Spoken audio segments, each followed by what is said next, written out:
Lecture d'extraits de textes écrits par Lénine. Aussi, n'existe-t-il qu'un moyen de mettre fin à l'exploitation du travail par le capital? Abolir la propriété privée des instruments de travail, remettre aux mains de la société toutes les fabriques, les usines et les mines, ainsi que tous les grands domaines, et organiser une production collective socialiste dirigée par les ouvriers eux-mêmes. Ce sont les travailleurs eux-mêmes qui bénéficieront alors des fruits du travail collectif. Et ce qui excédera la quantité nécessaire à leur entretien sera employé à satisfaire les autres besoins des ouvriers, à développer intégralement toutes leurs aptitudes et à donner à tous des possibilités égales de jouir des progrès de la science et de l'art. Voilà pourquoi le programme indique que c'est la seule issue possible de la lutte engagée par la classe ouvrière contre les capitalistes. Et pour cela, il est nécessaire que le pouvoir politique, c'est-à-dire la direction de l'État, passe des mains d'un gouvernement placé sous l'influence des capitalistes et des grands propriétaires fonciers, ou composé directement de représentants désignés par les capitalistes, aux mains de la classe ouvrière. Tel est le but final de la lutte de la classe ouvrière, telle est la condition de son émancipation complète. Mettre au monde des enfants destinés à être martyrisés? À cela seulement? Pourquoi pas destinés à lutter d'une façon meilleure, plus unie, plus consciente et plus résolue que nous, contre les conditions actuelles de vie qui estropient et détruisent notre génération? Voilà bien ce qui constitue la différence radicale entre la psychologie du paysan, de l'artisan, de l'intellectuel, du petit bourgeois et celle du prolétaire. Le petit bourgeois voit et sent qu'il va vers sa perte, que la vie devient de plus en plus difficile, la lutte pour l'existence de plus en plus implacable, sa situation et celle de sa famille de plus en plus désespérée. Le fait est incontestable, et le petit bourgeois de protester contre ce fait. Mais comment proteste-t-il? Il proteste à titre de représentant d'une classe irrémédiablement condamnée, d'une classe terrorisée et poltronne. Il n'y a rien à faire. Qu'au moins nos enfants, qui subiraient nos tourments et notre bagne, notre misère et nos humiliations, soient aussi peu nombreux que possible. Tel est le cri du petit bourgeois. L'ouvrier conscient est infiniment éloigné de ce point de vue. Il ne permettra pas de semblables gémissements, aussi sincères et remplis d'émotions qu'ils soient, d'obscurcir son cerveau. Oui, aussi bien nous, les ouvriers, que la masse des petits propriétaires, nous menons une existence d'oppression et de souffrance intolérable. Elle est plus pénible pour notre génération que pour celle de nos pères. Mais sur un point, nous sommes beaucoup plus heureux qu'eux. Nous avons appris et nous apprenons rapidement à lutter. Et à lutter non pas isolément, comme les meilleurs de nos pères, non pas pour les mots d'ordre des beaux parleurs bourgeois, qui nous sont profondément étrangers, mais pour nos mots d'ordre à nous, pour les mots d'ordre de notre classe. Nous luttons mieux que nos pères. Nos enfants lutteront encore mieux et ils vaincront. La classe ouvrière n'est pas en train de périr. Elle grandit, elle se fortifie, elle mûrit, elle s'unit, elle s'éduque et s'aguerrit dans la lutte. Nous sommes pessimistes en ce qui concerne le servage, le capitalisme et la petite production. Mais nous sommes d'ardents optimistes en ce qui concerne le mouvement ouvrier et ses objectifs. Nous posons déjà les fondations du nouvel édifice, et nos enfants achèveront de le construire. On voit par ce qui précède que si Marx conclut à la transformation inévitable de la société capitaliste en société socialiste, c'est entièrement et exclusivement à partir des lois économiques du mouvement de la société moderne. La socialisation du travail, qui progresse toujours plus rapidement sous 1000 formes diverses, et qui, pendant le demi-siècle écoulé depuis la mort de Marx, s'est surtout manifestée par l'extension de la grande industrie, des cartels, des syndicats et des trusts capitalistes, et aussi par l'accroissement immense des proportions et de la puissance du capital financier, voilà la principale base matérielle de l'avènement inéluctable du socialisme. Le moteur intellectuel et moral, l'agent physique de cette transformation, c'est le prolétariat éduqué par le capitalisme lui-même. La lutte du prolétariat contre la bourgeoisie, revêtant des formes diverses et de plus en plus riches de contenu, devient inévitablement une lutte politique tendant à la conquête du pouvoir politique. La socialisation de la production ne peut manquer d'aboutir à la transformation des moyens de production en propriété sociale, à l'expropriation des expropriateurs. L'augmentation énorme de la productivité du travail, la réduction de la journée de travail, la substitution du travail collectif perfectionné aux vestiges, aux ruines de la petite production primitive et disséminée, telles sont les conséquences directes de cette transformation. Le capitalisme rompt définitivement la liaison de l'agriculture avec l'industrie, mais il prépare en même temps, par son développement à un niveau supérieur, des éléments nouveaux de cette liaison. L'union de l'industrie avec l'agriculture sur la base d'une application consciente de la science, d'une coordination du travail collectif, d'une nouvelle répartition de la population. Les formes supérieures du capitalisme moderne préparent une nouvelle forme de la famille, de nouvelles conditions quant à la situation de la femme et à l'éducation des nouvelles générations. Toute la théorie de Marx est une application au capitalisme contemporain de la théorie de l'évolution sous sa forme la plus conséquente, la plus complète, la plus réfléchie et la plus substantielle.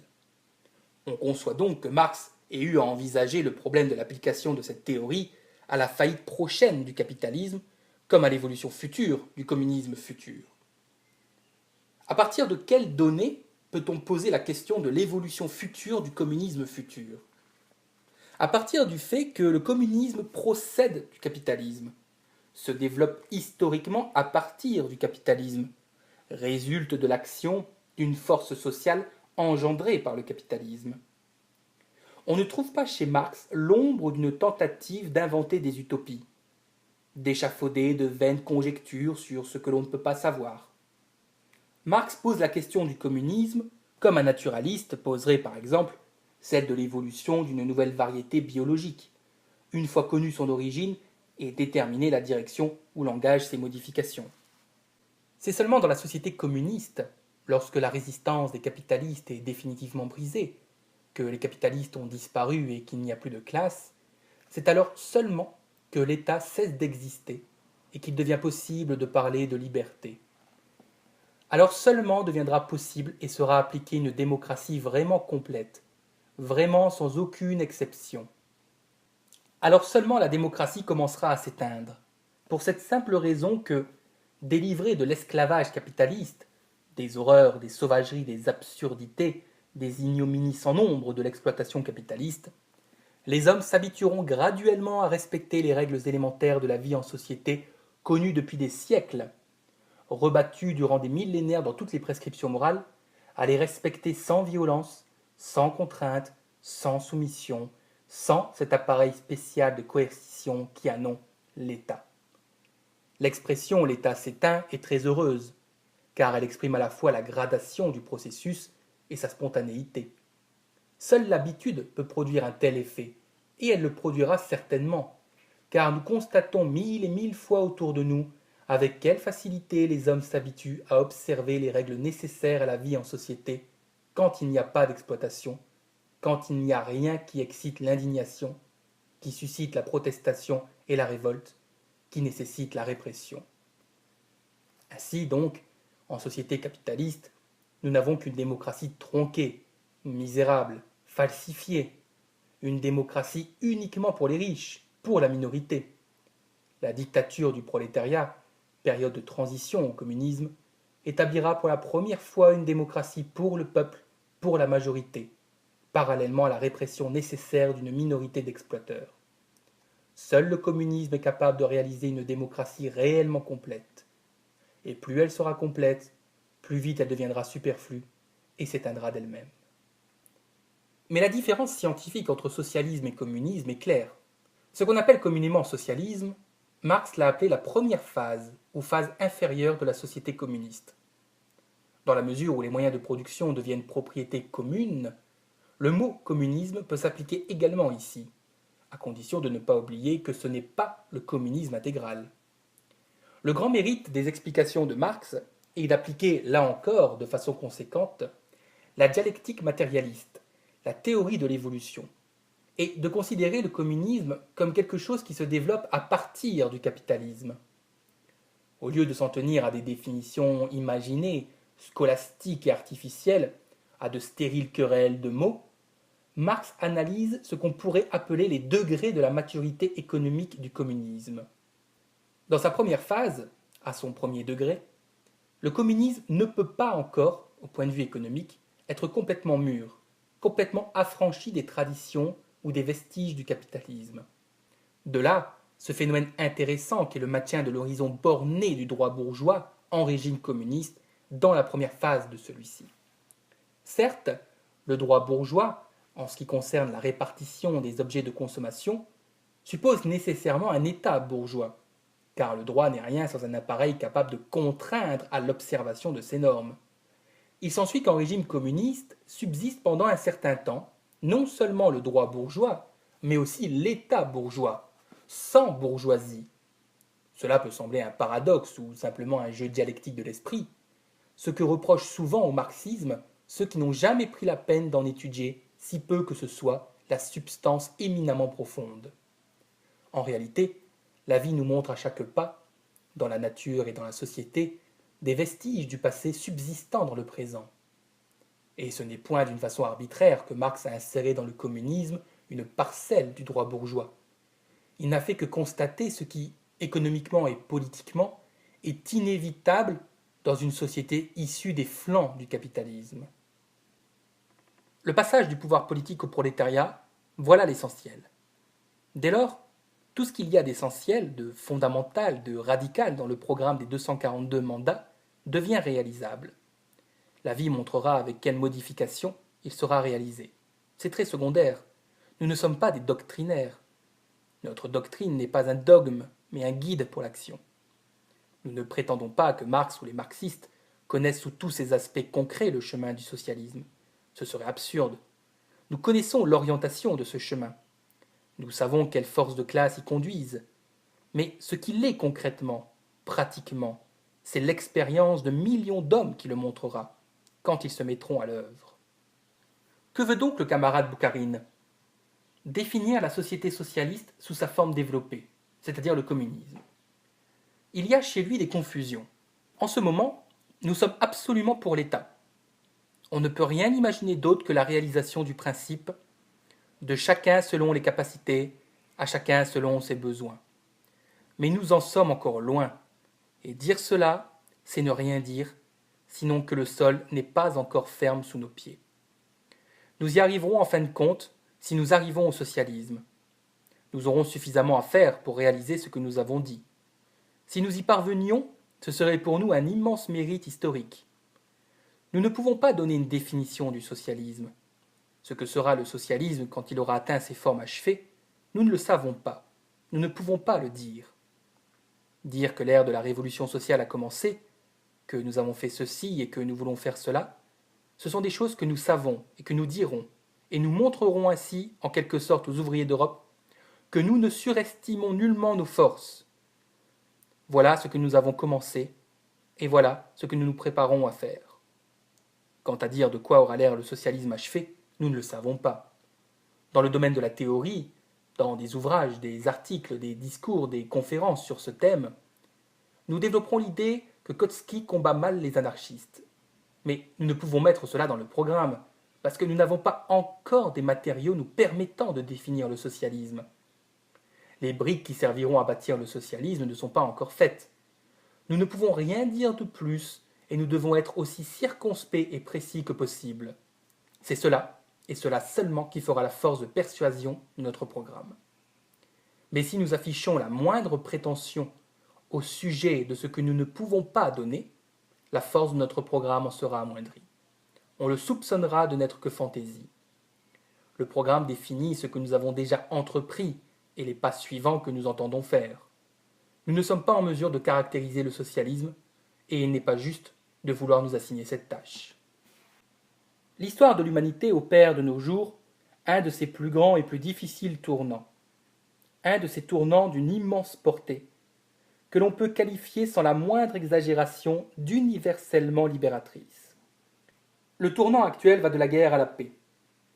De la guerre entre les rapaces qui envoient des millions d'exploités et de travailleurs à la tuerie pour établir un nouveau mode de partage du butin raflé par les brigands les plus forts, à la guerre des opprimés contre les oppresseurs pour s'affranchir du joug du capital. D'un abîme de souffrance, de tourments, de faim, de barbarie, au radieux avenir de la société communiste, du bien-être général et d'une paix durable. Il n'est pas étonnant qu'aux points les plus vertigineux de ce tournant si rapide, tandis que tout autour le vieux monde craque et s'effondre dans un fracas effroyable, tandis qu'un monde nouveau naît à côté dans d'indescriptibles souffrances, la tête tourne à quelques-uns et le désespoir s'empare de quelques autres, pendant que d'autres, enfin, cherchent à fuir la réalité parfois trop amère, pour s'en tirer avec de belles phrases bien séduisantes. Nous avons organisé sous le tsar des milliers et sous Kerensky des centaines de milliers d'hommes. Ce n'est rien, cela ne compte rien en politique. C'était un travail préparatoire, c'était la classe préparatoire. Et tant que les ouvriers avancés n'auront pas appris à organiser des dizaines de millions d'hommes, ils ne seront pas des socialistes et des bâtisseurs de la société socialiste, et ils n'acquerront pas en matière d'organisation les connaissances nécessaires. Le chemin de l'organisation est long. Les tâches de l'édification socialiste exigent un labeur opiniâtre et prolongé, ainsi que des connaissances particulières que nous ne possédons pas en quantité suffisante. Il est douteux que même la génération suivante, plus développée, réalise entièrement le passage au socialisme. Rappelez-vous ce qu'écrivaient les socialistes d'autrefois sur la future révolution socialiste. Il est douteux que l'on puisse passer au socialisme sans se mettre à l'école des organisateurs de trust qui se sont occupés de cette production sur une grande échelle. Le socialisme est impossible sans la technique du grand capitalisme, conçue d'après le dernier mot de la science la plus moderne, sans une organisation d'État méthodique qui subordonne des dizaines de millions d'hommes à l'observation la plus rigoureuse d'une norme unique dans la production et la répartition des produits. Nous, les marxistes, nous l'avons toujours affirmé. Quant aux gens qui ont été incapables de comprendre au moins cela, il est inutile de perdre même 2 secondes à discuter avec eux. S'il y a quelque part un révolutionnaire qui espère passer au régime socialiste sans difficulté, nous pouvons dire que ce révolutionnaire, que ce socialiste, ne vaut pas un liard. Nous savons que le passage du capitalisme au socialisme est une bataille au plus haut point difficile. Mais nous sommes prêts à supporter des milliers d'épreuves, à faire des milliers de tentatives. Et lorsque nous aurons fait 1 millier de tentatives, nous entreprendrons la 1001e. Nous appelons maintenant toutes les organisations soviétiques à une nouvelle vie créatrice, à l'essor des forces nouvelles. Notre plan est de vaincre les difficultés nouvelles en entraînant de nouvelles couches, en organisant la population pauvre des campagnes. L'organisation féodale du travail social reposait sur la discipline de la trique, sur l'ignorance et l'abrutissement extrême des travailleurs, dépouillés et bafoués par une poignée de grands propriétaires fonciers. L'organisation capitaliste du travail social reposait sur la discipline de la faim, et la grande masse des travailleurs, malgré les progrès réalisés par la culture et la démocratie bourgeoise, demeurait dans les républiques civilisées et démocratiques les plus avancées, une masse ignorante et abrutie d'esclaves salariés ou de paysans opprimés, dépouillés et bafoués par une poignée de capitalistes. L'organisation communiste du travail social, dont le socialisme constitue le premier pas, repose et reposera de plus en plus sur la discipline consciente et librement consentie des travailleurs eux-mêmes qui ont secoué le joug des grands propriétaires fonciers ainsi que des capitalistes. Cette nouvelle discipline ne tombe pas du ciel, elle n'est pas le fruit de vœux pieux, elle découle des conditions matérielles de la grande production capitaliste, et uniquement de ces conditions. Elle est impossible sans elle. Or, le porteur de ces conditions matérielles, ou leur artisan, est une classe historique bien définie, formée, organisée, cimentée, éduquée, instruite, aguerrie par le grand capitalisme. Cette classe est le prolétariat. Les anciens socialistes utopistes s'imaginaient qu'on pourrait bâtir le socialisme avec d'autres hommes, qu'ils formeraient d'abord des hommes tout à fait bons, tout à fait purs, merveilleusement instruits, et que grâce à eux ils construiraient le socialisme. Nous nous sommes toujours moqués de ces idées, n'y voyant qu'une comédie pour guignols, un socialisme à l'eau de rose pour demoiselles de pensionnat, et non une politique sérieuse. Nous voulons bâtir le socialisme avec les hommes que le capitalisme a éduqués, qu'il a corrompus et débauchés, mais qu'il a aussi endurcis dans la lutte. Il y a les prolétaires trempés de manière à supporter 1000 fois plus de sacrifices que n'importe quelle armée. Il y a les dizaines de millions de paysans opprimés, ignorants, dispersés, mais capables, si le prolétariat applique à leur égard une tactique habile, de s'unir autour de lui dans la lutte. Puis il y a les spécialistes de la science et de la technique, tous pénétrés jusqu'à la moelle d'une conception du monde bourgeoise. Encore heureux si c'est par la vie bourgeoise, et non par le régime des propriétaires fonciers, le régime du bâton, du servage. En ce qui concerne l'économie nationale, tous les agronomes, tous les ingénieurs, tous les instituteurs sont issus de la classe possédante. Ils ne sont pas tombés des nues. Le prolétaire qui ne possède rien, et le paysan derrière sa charrue, ne pouvaient se faire admettre à l'université ni sous le tsar Nicolas, ni sous le président républicain Wilson. La science et la technique sont pour les riches, pour les possédants. Le capitalisme ne dispense la culture qu'à une minorité. Mais c'est à partir de cette culture que nous devons bâtir le socialisme. Nous n'avons pas d'autres matériaux. Nous voulons bâtir le socialisme tout de suite, dès maintenant, avec les matériaux que le capitalisme nous a laissés du jour au lendemain, et non pas avec des hommes qu'on formerait dans des couveuses, s'il est permis de s'amuser de cette fable. Nous avons des spécialistes bourgeois et rien d'autre. Nous n'avons pas d'autres briques, rien pour construire. Le socialisme doit triompher et nous devons, nous socialistes et communistes, montrer dans les faits que nous sommes capables de bâtir la société capitaliste avec ses briques, avec ses matériaux, avec des prolétaires qui n'ont bénéficié de la culture que dans une mesure infime et avec des spécialistes bourgeois. Si vous ne bâtissez pas la société communiste avec ses matériaux, vous n'êtes que des bavards et des phraseurs. Voilà comment la question est posée pour l'héritage historique du capitalisme mondial. Le capitalisme laisse nécessairement en héritage au socialisme, d'une part, les vieilles distinctions professionnelles et corporatives qui se sont établies durant des siècles entre les ouvriers, et d'autre part, des syndicats qui ne peuvent se développer et ne se développent que très lentement, pendant des années et des années, en des syndicats d'industrie plus larges, moins corporatifs. Par l'intermédiaire de ces syndicats d'industrie, on supprimera plus tard la division du travail entre les hommes. On passera à l'éducation, à l'instruction et à la formation d'hommes universellement développés, universellement préparés et sachant tout faire. C'est là que va, doit aller et arrivera le communisme, mais seulement au bout de longues années. Tenter aujourd'hui d'anticiper pratiquement sur ce résultat futur du communisme pleinement développé, solidement constitué à l'apogée de sa maturité, c'est vouloir enseigner les hautes mathématiques à un enfant de 4 ans. Vous devez faire votre éducation de communiste. La tâche de l'union de la jeunesse consiste à organiser son activité pratique de façon qu'en étudiant, en s'organisant, en s'unissant, en luttant, cette jeunesse fasse son éducation de communiste et celle de tous ceux qui voient en elle son guide. Il faut que toute cette œuvre d'éducation, d'instruction et d'enseignement de la jeunesse d'aujourd'hui développe en elle la morale communiste. Mais existe-t-il une morale communiste? Y a-t-il une éthique communiste? Oui, bien sûr. On prétend souvent que nous n'avons pas de morale à nous, et très souvent la bourgeoisie nous accuse, nous communistes, de rejeter toute morale. C'est une façon comme une autre de brouiller les idées et de jeter la poudre aux yeux des ouvriers et des paysans. En quel sens rejetons-nous la morale? Rejetons-nous l'éthique? Au sens que lui donnait la bourgeoisie qui mettait à la base de la moralité les commandements de Dieu. Sur ce point, nous disons naturellement que nous ne croyons pas en Dieu. Et nous savons très bien que le clergé, les propriétaires fonciers et la bourgeoisie n'invoquaient le nom de Dieu que pour défendre leurs intérêts d'exploiteurs.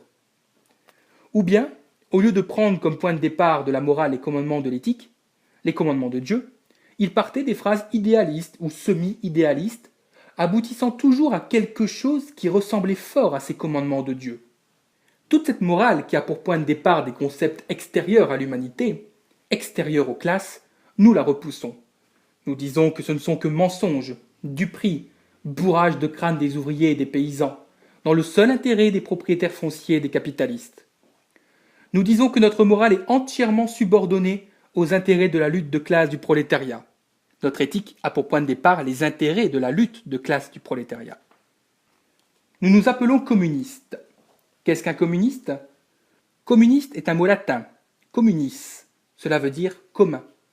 Société communiste veut dire la société où tout est en commun.